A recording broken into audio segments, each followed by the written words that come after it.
Good morning mga kabrad. Ito na kami. At ginawa na namin kahapon to. Nakalatag na kami ng gutter. Yan si Lito. Tagalang kami. Dating malagay sa isyan.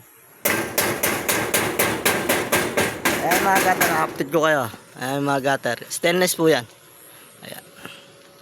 Napakaganda naman. Napakalatag ng gutter naman po. Yan po ay contractor po namin si Ray. Yan po, Ray Grabinis po. Ayan. Mag-comment lang po kayo sa J4R niya po at kung magpapagawa lang po kayo. Ayan, no? Napakaganda naman ng gutter na stainless naman.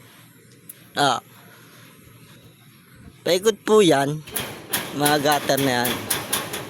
Baikot. Ayan. Yan naman po yung kantuan, no? Ayan, lalagyan po namin ng langgweta yan. At na fix na sealants na rin po yan. At yung down spot niya po, ayan. Pipinturahan namin. Ayan. Ito naman po sa sunod, extension po yata doon sa may kabila. Nasukatan na ho ni Kyundo. Ano po yung palit bubong trusses po. Ayan ho. Ano pa inaantay nyo naman po mga followers, mga buwis po natin, diba ho? Napakabigat na school po to. Ayan, dalawang school na po na nagagawa niya doon sa Santa Rosa, San Pedro. Ayan. Ano pa inaantay nyo naman po. At mga followers po natin dyan, o sa lahat po ng mga viewers po natin dyan, kung magpapagawa po kayo ay mag-comment na po kayo sa J4R. Ayan, napaka beautiful. Hindi ko na po na videoan po at gawa po na ulan-ulan ho dito.